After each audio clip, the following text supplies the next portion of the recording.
وأم القرآن أد قرآن يتبع. وقد تضمنت الفاتحة مقاصد القرآن الكريم، تضمنت التوحيد والعبادة والوعظ والتذكير. إذا كل ذي تتقاط سورة الفاتحة يعني ربك ذكر تدليخا سورة الحمد قراء، وعظ تدليخا مخر تدليخا القراء، عبادة تدليخا تزرع عبادة الحمد قراء، توحيد الحمد قراء. إذا كل ذي تدلف سلزخون ذا الحمد ذي بدأت تخوين ربي. وقد جاء عن ابن أبي طالب رضي الله تعالى عنه أن رسول الله صلى الله عليه وسلم قال: فات كتاب وآيات الكرسي وشهد الله أنه لا إله إلا هو والملائكة وأولو العلم من بالقسط لا إله إلا هو العزيز الحكيم. وقل اللهم مالك الملك مالك الملك تؤتي من تشاء وتعز من تشاء وتذل من تشاء بيدك الخير إنك على شيء قدير. هذه الآيات علقات بالعرش. إذن ذئن سنتين بعرش استتحى حزائن ليس بينهن وبين الله أمونغو أنن أمونغو رب ولا حنت مخلكلي ستان حجاب يبلنن ذئن كل مسرب تراخبائن من ذئن سورة الحمد لله وآيات الله لا إله إلا هو الحي القيوم وشهد الله أنه لا إله إلا هو ملائكة وأولو العلم قائما بالقسط لا إله إلا هو العزيز الحكيم. وقل اللهم مالك الملك تؤتي الملك من تشاء وتعز من تشاء وتذل من تشاء كذا ذي آيات يرمى إن الله على كل شيء قدير. إذن كل جزء استتح حزائن مسني عرشنا. أسنده أبو عمر الداني في كتاب البيان له من أسماء قال كبتي أسماء نسبحنا الحمد ومن أسماء الصلاة الحمد صلاة تباهلات الصواع. لله عز وجل في حديثه الجليل: قسمت صلاة بيني وبين عبدي نصف. صلاة منغوين أم منغو باريين أفكل مقيليان خلتنا مقيليا برال رب جلاله.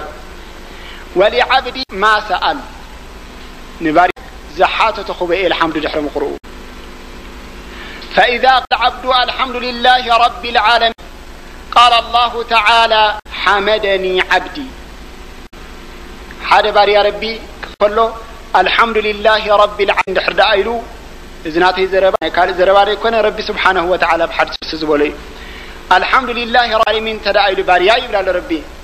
حمدني عبدي يعني أي أمسجنني يبلاني يملسلو. وإذا قال العبد الرحمن الرحيم الرحمن من دحر دايلو تباري انت يملسلو قال الله تعالى: أثنى لي عبدي أثنى لي عبدي فولي غيرنا مغبسني زبارياي يبلو.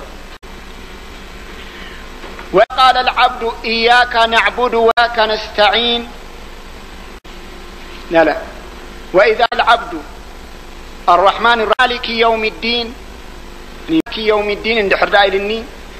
قلت له مجدني عبدي مغبسني بارياي أبلسني بارياي كبرت ألبسني بارياي يبلو يوم الدين. وقال العبد إياك نعبد وإياك نستعين إياك نعبد وإياك نستعين دحدايلو حال عبدي ولعبدي ما سأل إذي نبارياي إذي تزدليز نورك خبارياي سلازي بارياي كاب حجي حتى تنخوب تزدورك زيا أنا تجزات كاي بناتك حجز حجيزة بأخا نعخا إزجزا إذا أتخاب أزدليز نوركو لذا خاب حجي بارياي زحن خهوبئي. طيب فإذا قال العبد اهدنا الصراط المستقيم صراط الذين أنعمت عليهم غير المغضوب عليهم ولا الضالين آمين قال الله: هؤلاء لعبد ولعبدي ما سأل. إذا نباريا هبيو له زحاتته قال إذا حاتتون تلون كهوبئ قال إذا حاتتون تلون كهوبئ إلي من ربي جل جلاله. سلازي إذا أخل لك مس ربي سبحانه وتعالى قال بقالت الزرارة بالله إذا صعمد مالتي. هذا حديث صحيح أخرجه مسلم عن أبي هريرة. طيب فقول سبحانه وتعالى: قسمت صلاة المراد الفاتحة يعني الصلاة كفيليان باريين كل جل جلاله انت مالو سورة الفاتحة ناباين مقيليا مالتي بخمس جباب أنا ما تمقيلا وسمى صلاة لأن الصلاة لا تصير إلا بها نمنتان إذا سورة الفاتحة صلاة بالرب تسوي عواب زيا حادث زيا لأنه بزي بقى صلاة لزي قوم فجعلت الثلاثة الأولى لنفس تنمجمريا سلسته نمنجرون ننفسه الحمد لله رب العالمين الرحمن الرحيم مالك يوم الدين زي أنت نربي سبحانه وتعالى نود ناي نفسي انزل سلسته واختص بها تبارك وتعالى زي ان بين نعون قال ايمل ايات زين ثم الايات الرابعه جعلها بينه وبين عبده ترابعي تخن من غيروا امنغون امنغو باريان قسموا مالتي اياك نعبد واياك نستعين لانها تضمنت تذلل العبد وطلب الاستعانه منه سبحانه وتعالى مخنياته اتباريا تحفلوا نفسه تحيتو ولا نقص ولا كال حلافيكم انتي يقبل نفسه تحيتو اني تعقمي نابا خاد جزاء زلخو بحاجز راحي انا عقمي بالليل لا حول لي ولا قوه الا يعني بجكخ حيل زبحال طبب بالليل بناتك حاجز تري كوين جزاء زلخو يلو نفسه تذلل نفسه تحيتو ننلو وذلك يضمن تعظيم الله تعالى سلازي زي ان يربي كبرت زمل زي آيات زي وهذا من فضل الله ورحمته بعباده أن فتح لنا باب رحمته زي فدرنا يرب خويننا عنان أمة سيدنا محمد عليه وسلم مسؤو كم نذكرنا يعني بملسن حتوني كم نمالالس مسؤو غيرنا ربي جل جلاله إذا خا رحمة سلزخنا ينبر كابكال يعني كم سبنا مسجبرنا كابكالوت أمة أبلتنا يعني رسول صلى الله عليه وسلم سلزخنا كل جزيم بلولو نزار بقولو آيات أورد لنا وعلمنا كيفية سؤالهم من فضل كابتناتو باللجا كن حطت دلينا بخمي أجباته رب سبحانه وتعالى دما أتزعل منا لأنه مريا نودسه سودسنا بدحريو ما دلينا لنا لك كم زين حادثة قلد اللي هات كده خلها انت أخذ تناي كرم قال غير قالوا زحلف قالوا تنادي حذكر حدا ما عالتكوا خمسة حجزنا حداكم عالتكوا تشجر كهلا هسفلتك كارهم كهلا قال لك قدم تخشكشوا ده أما ترى شان تتكبر ما زي أن لا أدرينا لا أمتينا حجنا عخاتنا خنياتو بزي بقى خايت ركبني زي ما قال مسؤول كيف حجيت ناس انت أخ قبر إيه السب كسكفوي تقدم زي قبر الكات سكفو ديو زي قبر الكات سكفو قبر الكات الدليل ما نتطلبه ذلك يعني زي الله ما منا نبرب سبحانه وتعالى ما مجمر ينتهي جدو يعني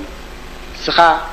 تجنزب قباء كابين خائخة السخاء لعلو خليخة السخاء نقوس مليك ومالك نانينا يوم القيامة أخل كل مسودس كانوا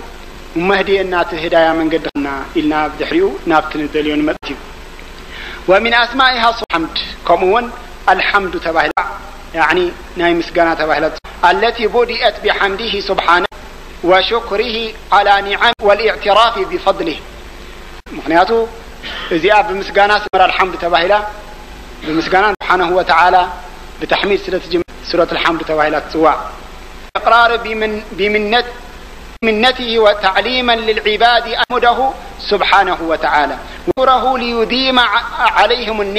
النعمة كل جزء بخام انت خير يعني بالحمد لله إلك سجانا نيتزحب كان نعمة إلك تجمروا لزخنت بخمزي الحمد تباهلا زيدهم من فضله كابت زلك فضل كبلتكام انتي بمسجانا وكما سميت الصورة المباركة يعني الصلاة والحمد تباهلت سواء الحمد تباهلت سواء سمي ذلك القرآن القرآن تباهلت تسويعه ففي الحديث الذي رواه أبو هريرة وأخرجه الترمذي الحمد لله القرآن الكتاب المثاني يعني رسول الله كتاب اللوزي الحمد لله القرآن كتاب كتابتي متحفتي أنا كل حفتي والسبع المثاني سبع المثاني يعني بلد تباهي شوعة آيات زحزتها إذا الفاتحة إلى ربي رسول الله عليه وسلم قال حديث حسن صحيح وفي البخاري سميت كتاب البخاري الكتاب لرسول الله عليه وسلم لأنه بدأوا